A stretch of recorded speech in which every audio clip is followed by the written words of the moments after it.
कि गंतव्य पर वो पहुंचेगा या उसकी अर्थी और लाश पहुंचेगी। यह कीर्तिमान नरेंद्र मोदी जी ने और उनकी सरकार ने स्थापित किया है। सरकार विरोधाभास से घिरी हुई है, अंतरकलह मचा हुआ है। आप जानते हैं किस तरह की तलवारें ठनी हुई हैं अमित शाह जी और योगी आदित्यनाथ जी में। कल 15 लोगों की मौत और 40 लोग घायल, और ये मैंने सिर्फ कुछ आंकड़े बताए। 1117 ऐसे हादसे हुए हैं। लेकिन आज हिंदुस्तान का रेल मंत्री बना हुआ है। हम पहुंचेंगे या हमारी लाश पहुंचेगी, उसको दूर करने का क्या काम किया? क्या हुआ कल कवच का?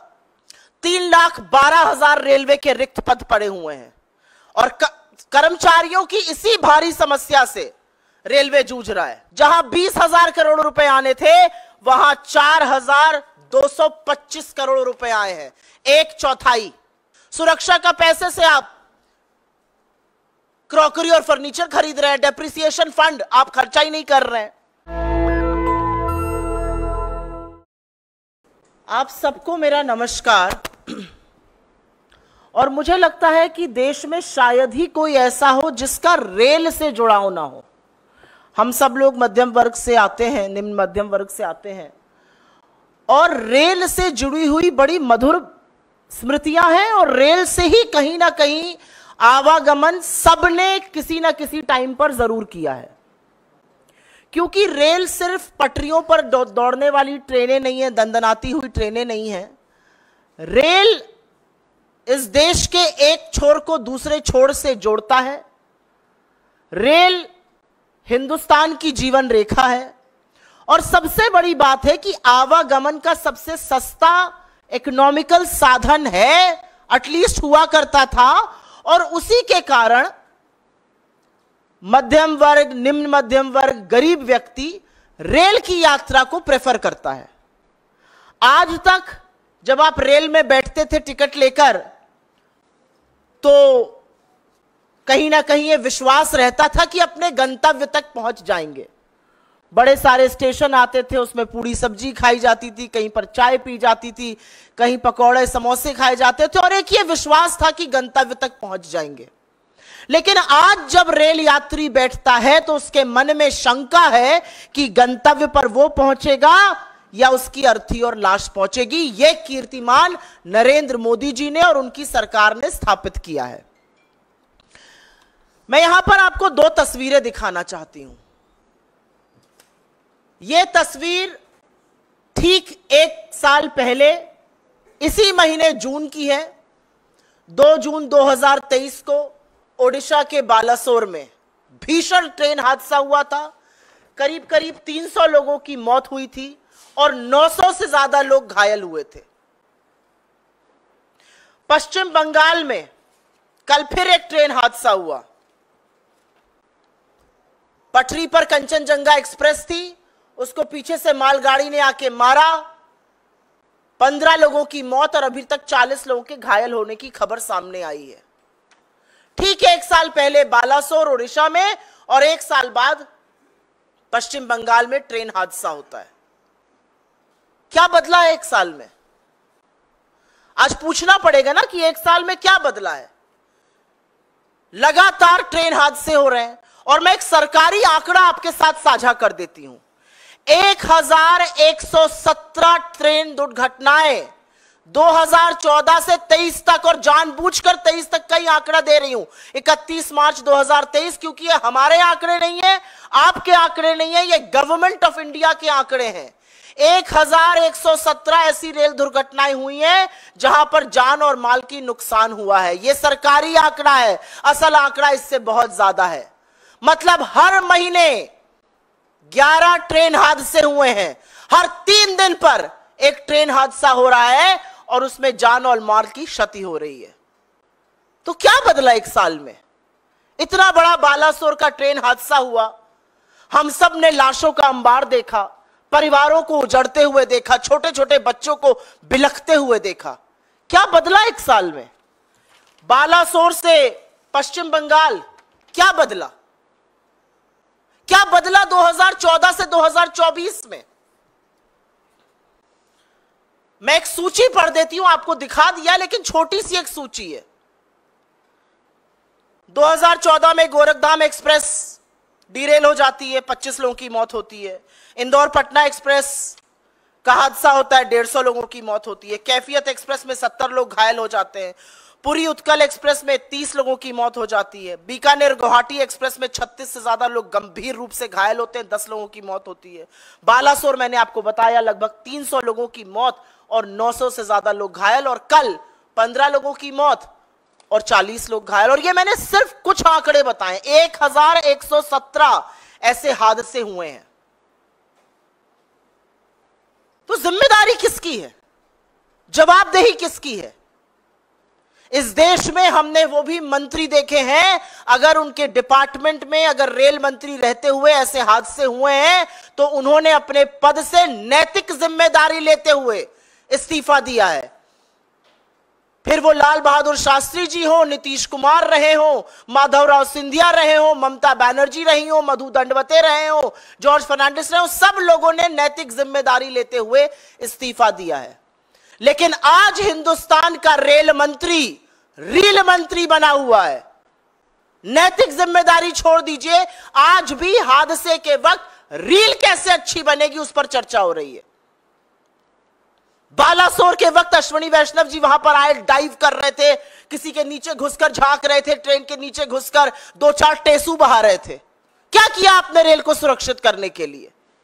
आप कल पहुंचते हैं वहां पर, आप रेल मंत्री हैं, आप गाड़ी से भी जा सकते थे, लेकिन वीडियो ज्यादा बेहतर तब आएगा जब आप जूम जूम जूम करके मोटरसाइकिल से जाएंगे।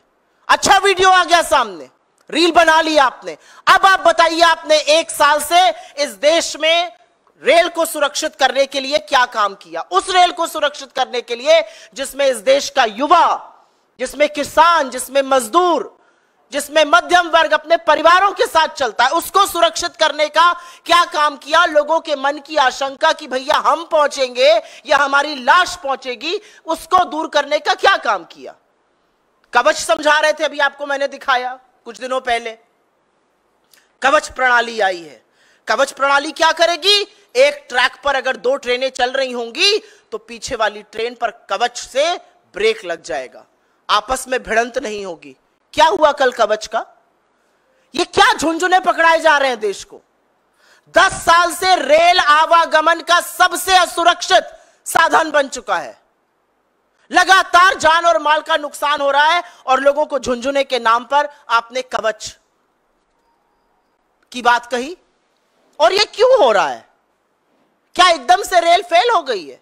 ये इसलिए हो रहा है क्योंकि नरेंद्र मोदी की सरकार और उनके मंत्री उदासीन हैं, अकर्मण्य हैं। उनको फर्क नहीं पड़ता कि गरीब गुर्बत में रहते हुए लोग, यंग लोग जो गाजर मूली की तरह भरकर रेल में आज जाने को मजबूर है, वो मर जाए, उनको फर्क नहीं पड़ता है।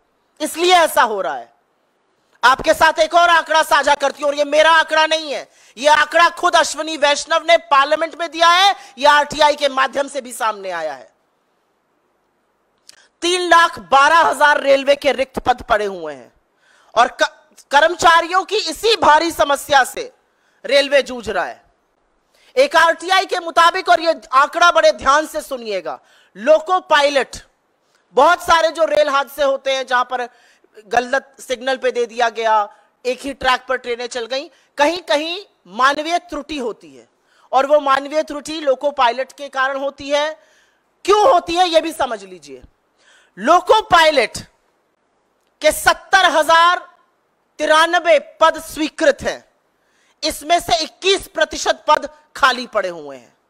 सहायक लोको पायलट के 57,551 पद स्वीकृत हैं, उसमें से करीब 8% खाली पड़े हुए हैं।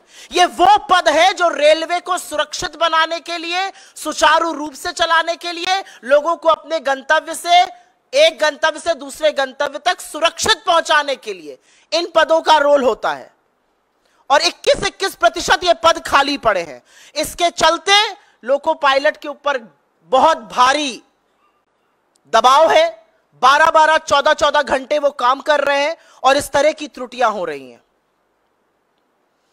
मैंने 4-5 दिन पहले पढ़ा, रेल मंत्री कहते पाए गए पुलिस बल का प्रयोग करो, ये जो भीड़ भाड़ हो रही है, ये भीड़ भाड़ अपने मन से नहीं हो रही है रेलवे में, क्योंकि आपने रेलवे को तबाह करने में कोई कसर नहीं छोड़ी है। पिछले 10 साल में रेलवे का जो हाल हुआ है, चाहे वो किराए में वृद्धि हो, और एक नहीं मैनीफोल्ड वृद्धि, जहां 800 का किराया था आज 2400 है। डायनामिक प्राइसिंग से कई बार तो रेल से कम किराया एयरलाइन का मिल जाता है। यह हाल आपने रेलवे का कर दिया है। क्यों ये लोग भीड़ भाड़ कर रहे हैं?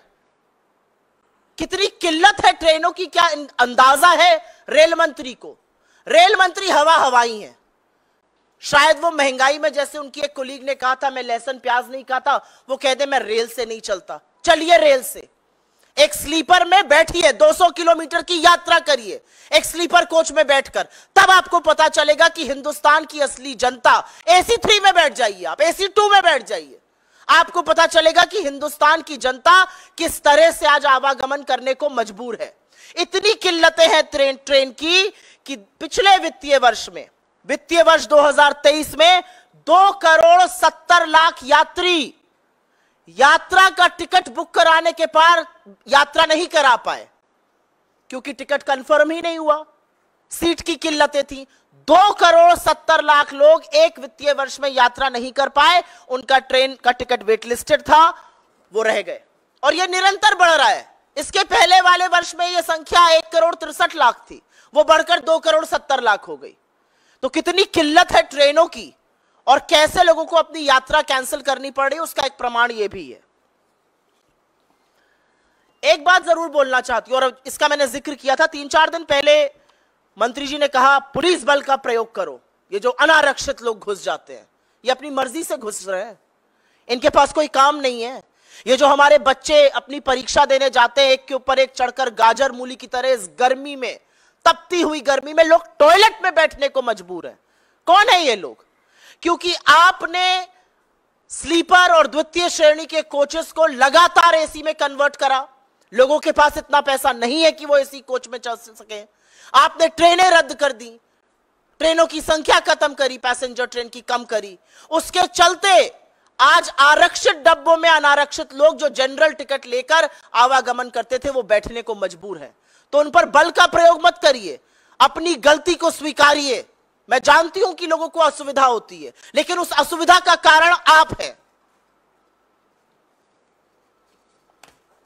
और क्योंकि रेलवे सुरक्षा की बात हो रही है, तो थोड़ी बात हो जाए कि सरकार कर क्या रही है। ऐसा नहीं है सरकार के पास फंड नहीं है रेलवे सुरक्षा के लिए। इनफैक्ट CAG ने बताया है कि राष्ट्रीय रेल संरक्षा कोष RRSK में 20,000 करोड़ रुपए आने थे। 15,000 करोड़ रुपए केंद्र सरकार देती, 5,000 करोड़ रुपए रेलवे अपने रेवेन्यू से देता। 4 साल बाद जहां 20,000 करोड़ रुपए आने थे, वहां 4,225 करोड़ रुपए आए हैं, 1/4। यह इनकी सीरियसनेस है, यह रेलवे सुरक्षा के लिए सरकार की उदासीनता है। जिस संरक्षा कोष में 20,000 करोड़ रुपए आने थे, जिससे रेलवे की सिक्योरिटी होती, उसमें 4,225 करोड़ रुपए है। लेकिन अभी चौंकिए मत, क्योंकि चौंकने वाली बात आगे है। उस पैसे से रेलवे की सुरक्षा नहीं की गई, उस पैसे से फुट मसाजर खरीदा गया, क्रॉकरी खरीदी गई, इलेक्ट्रिकल अप्लायंसेस खरीदे गए, फर्नीचर खरीदे गए, जाड़े में पहनने वाले जैकेट खरीदे गए, कंप्यूटर खरीदे गए, लोगों को बोनस दिया गया, गार्डन बनाए गए उस पैसे से। उस पैसे से रेलवे को, रेल यात्रा को सुरक्षित करना था, उससे क्रॉकरी और फर्नीचर खरीदा जा रहा था। यह हम नहीं कह रहे हैं, यह CAG की रिपोर्ट धज्जियां खोल रही है, धज्जियां उड़ा रही है भारतीय रेल और नरेंद्र मोदी की सरकार की, ऐसे मंत्रियों की जिन्होंने शायद रेलवे में कभी सफर ही नहीं किया। अगर सफर करते तो समझते लोगों को क्या झेलना पड़ रहा है।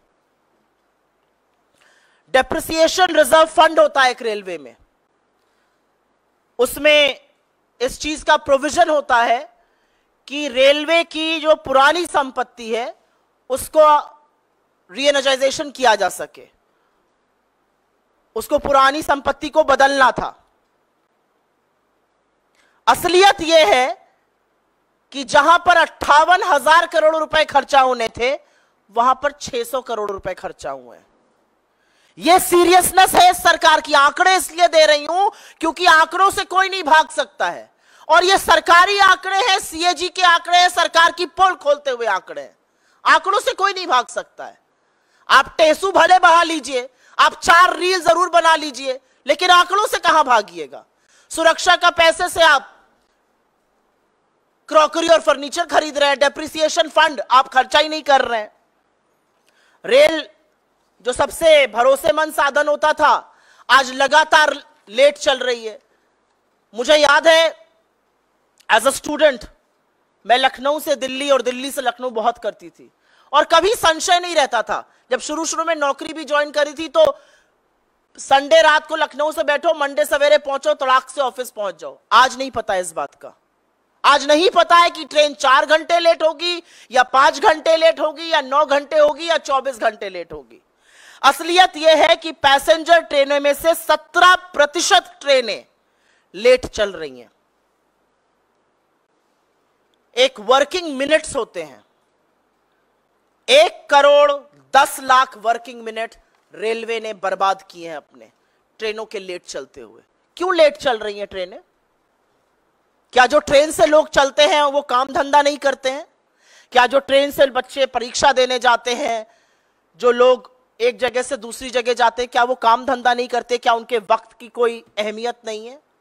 क्योंकि सरकार की उदासीनता सबसे ज्यादा भारतीय रेल झेल रही है। असलियत यह है कि रेल को तबाह करने के लिए इस सरकार ने कोई भी कसर नहीं छोड़ी है। हमारे रेल मंत्री को अगर मैं रील मंत्री कहूं तो शायद गलत नहीं होगा। रील बनाने का बड़ा शौक है, वंदे भारत की रील बनाते हैं, बुलेट ट्रेन की रील बनाते हैं, बनाइए। अरे 5 नहीं 50 बुलेट ट्रेन लाइए, लेकिन जो बेसिक रेल यात्रा लोगों के लिए है उसको तो सुरक्षित करिए, उसको तो सुचारू करिए।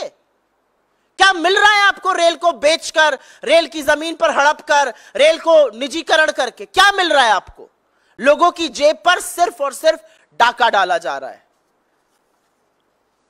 बार बार कहा जाता है नैतिक जिम्मेदारी लीजिए और इस्तीफा दीजिए। वो तो होगा नहीं। हम मांग जरूर करेंगे लेकिन वो होगा नहीं। और इसलिए नहीं होगा क्योंकि अगर नैतिकता होती तो ब्रजभूषण शरण सिंह को गोदी में नहीं बिठाए रखते। अगर नैतिकता होती तो अजय मिश्र टेनी को मंत्री बनाकर नहीं रखते। अगर नैतिकता होती तो प्रज्वल रेवन्ना के प्रचार में नहीं जाते। अगर नैतिकता होती तो इतनी निर्णायक नैतिक हार के बाद नरेंद्र मोदी इस देश के प्रधानमंत्री नहीं बनते। So what is happening in this government is essentially flowing from the top. असलियत यह है कि प्रधानमंत्री पद पर रहते हुए व्यक्ति ने रेल को बर्बाद करने में कोई कसर नहीं छोड़ी है, और रही सही कसर जो है वो अश्विनी वैष्णव पूरी तरह से लगकर पूरी कर रहे हैं। आरएसएस पाठ पढ़ा रही है कि विरोधियों को प्रतिपक्ष में अपना दुश्मन मत समझिए। वो पाठ पढ़ा रहे हैं कि आपके अभिमान के चलते भगवान राम ने आपको 200 के ऊपर कुछ सीटों पर रोक दिया। वो पाठ पढ़ा रहे हैं कि मणिपुर जल रहा है, उसका त्वरित फैसला होना चाहिए। तो बैसाखियां बवाल मचाएंगे, वो एक पिक्चर है। अंदर जो अंतर विरोध है वो दूसरा है। आप लोगों से क्या छुपा है? आप लोग तो सब जानते हैं। छापिए भले नहीं, बोलिए भले नहीं, आप जानते हैं किस तरह की तलवारें थनी हुई हैं अमित शाह जी और योगी आदित्यनाथ जी में। सबको पता है क्या हो रहा है। सबको पता है कि किल से हुए लोग जिनको मंत्रालयों से निकाल दिया गया वो उसमें कितना विरोधाभास चल रहा है कि the issue with in the BJP is brewing. तो ये सारे जब ऐसी हरकतें होती हैं तो हमें दिखता है कि मजबूर सरकार है, हर जगह खींची जाएगी। मैं तो डंके की चोट पर हर बार एक सवाल पूछती हूं, नरेंद्र मोदी ने इस बार के चुनाव में इतना गलत वक्तव्य दिया जो आज तक किसी राजनेता ने नहीं दिया था। इस देश के प्रधानमंत्री ने चुनावी मंच से मुजरे शब्द का प्रयोग किया, और एक ऐसे झूठ पर किया जिसको वो लगातार प्रचारित कर रहे थे। अब हिम्मत है कि बुलाएं चंद्रबाबू नायडू को और कहें आप मुजरा कर रहे हैं। तो इसीलिए हमारा कहना है कि सरकार जो है वो बहुत आशंका में है। सरकार विरोधाभास से घिरी हुई है, अंतरकलह मचा हुआ है, और हम मूक दर्शक बन के नहीं देख रहे हैं। बस ये आपको बताना चाहती हूं। नेशनल दस्तक की आपसे गुजारिश है कि अगर इसको बचाना चाहते हैं तो नेशनल दस्तक को सब्सक्राइब करने के लिए रेड कलर के सब्सक्राइब बटन को दबाएं, फिर बेल आइकन की घंटी दबाएं। नेशनल दस्तक को बचाने के लिए बहुत जरूरी है कि हर खबर को शेयर करें, लाइक करें, कमेंट जरूर करें।